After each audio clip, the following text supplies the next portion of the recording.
Hi, my name is Mike Loughran, and in this video we'll talk about dosing propofol in the obese patient. In general, for pharmacokinetic studies, a drug is given to young healthy volunteers and plasma samples are taken over time. Those samples are analyzed for concentration and the best fitting line to the data is determined. The equation of that line is used to make a model, and the model gives us pharmacokinetic parameters that we can use to develop dosing regimens. But this model is purely mathematical. There is no physiologic meaning to it. We like to think of these compartments as muscle and fat. They're just mathematical. So if we have a change in physiology that affects the absorption, distribution, metabolism, or elimination of the drug, the model will be less than accurate, or the model will be less accurate. In obesity, we have lots of changes that affect the kinetics of a drug. We have increases in adipose tissue and increases in lean muscle volume, along with increases in cardiac output, and kidney and liver blood flow also increase. But they don't increase linearly, meaning that if we double our weight, we don't double our adipose tissue, we don't double our lean muscle, we don't double our cardiac output, and we don't double liver and kidney blood flow. So what happens if you dose propofol in the obese patient at the same per kilogram dose as young healthy patients that the dosing regimen was derived from? Well, if we look at target-controlled infusions, and I don't want to get too deep into it, it deserves its own video, but they are infusions that are controlled by a computer that maintain a constant central compartment concentration. And it does that by using pharmacokinetic parameters derived from different models. There are two basic models for propofol TCI, and those are the Marsh and Schneider models. They both have problems when you use them in obese patients. And by problems, I mean that they're less accurate in obese patients. If we look at the Marsh model, it's developed from a relatively small number of patients in a non-obese population. If we look at TCI in the Marsh model, if we take a healthy 70 kilo patient with a normal BMI and we run a TCI, this is the bolus, 4 mils or 40 milligrams, and then an infusion will run at 78.5 mils per hour. And you can see kind of what happens over time. This is only in the first 10 minutes.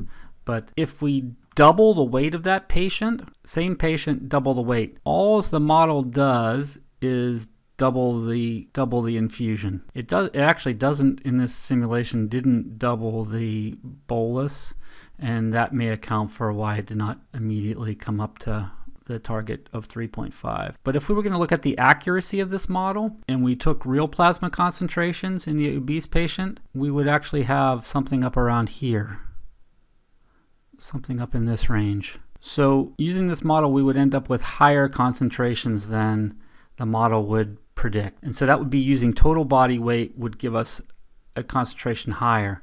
So what if we used ideal body weight?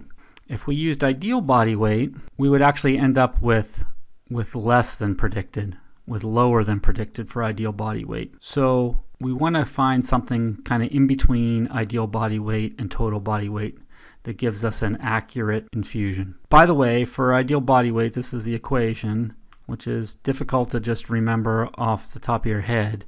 And there's multiple calculators that will do this for you in apps. So if you just go to the app store in your phone and look up ideal body weight calculator, there'll be a number of them. I use this one. It's okay. You have to put up with commercial stuff, but it's fairly simple. So a lot of people have tried to figure out different ways to adjust the body weight to get an accurate target controlled infusion. They've come up with things like lean body weight, fat-free mass, adjusted body weight.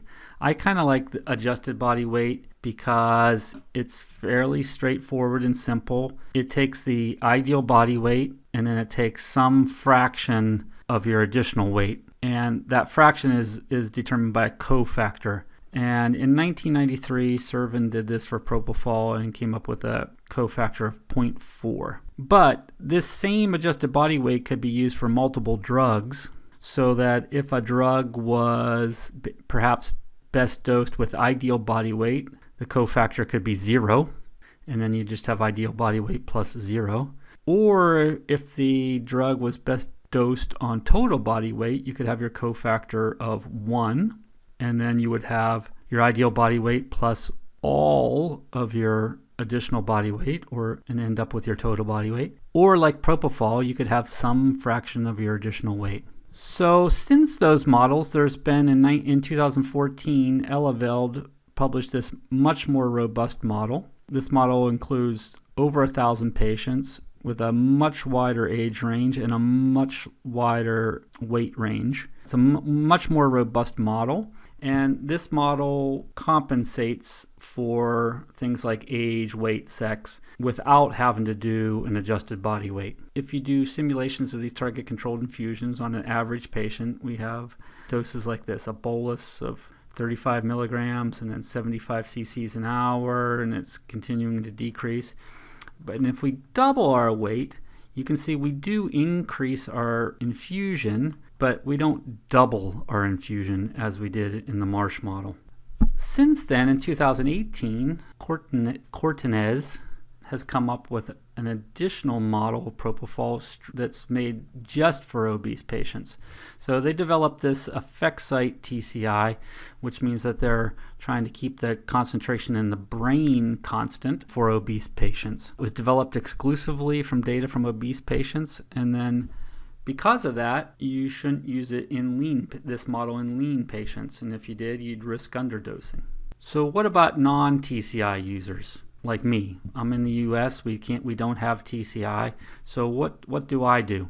Well, let's use this blue line as a benchmark. This is our 70 kilogram normal BMI person, and they got 2 milligrams per kilogram bolus followed by 100 mics per kilo per minute infusion, and we get something like this. And if we dose a obese patient with total body weight, we get a concentration that is higher than our normal healthy 70 kilo person. And if we use ideal body weight, we get less. So this is the same trend as the TCI, and so we want to find something that's just right in between ideal body weight and total body weight.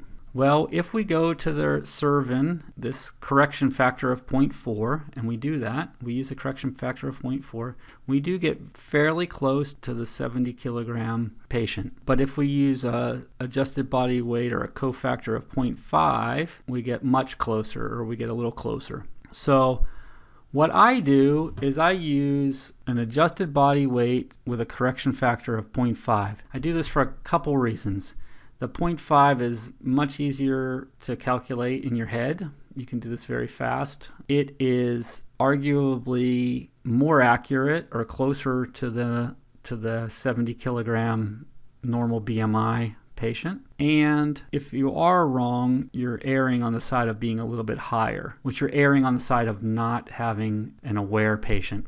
So additionally, in a obese patient, I will try to use a depth of anesthesia monitor. I don't know if I'd get them this deep, but if possible, I use a depth of anesthesia monitor, and I really try to use a depth of anesthesia monitor if they're going to be paralyzed. So if I'm doing some sort of bariatric abdominal case and I want to use TIVA and I'm going to have the patient paralyzed, I try to use a BIS monitor for a number of reasons. So one, the increased variability of the kinetics. They also have an increased risk of infiltration with their IVs. And if you look at the guidelines for safe practice of TIVA put out by the Society of Intravenous Anesthesia, they recommend using a depth of anesthesia monitoring or processed EEG whenever you use a paralytic. Thank you. I hope that helps. I hope you enjoyed the video. Have a great day.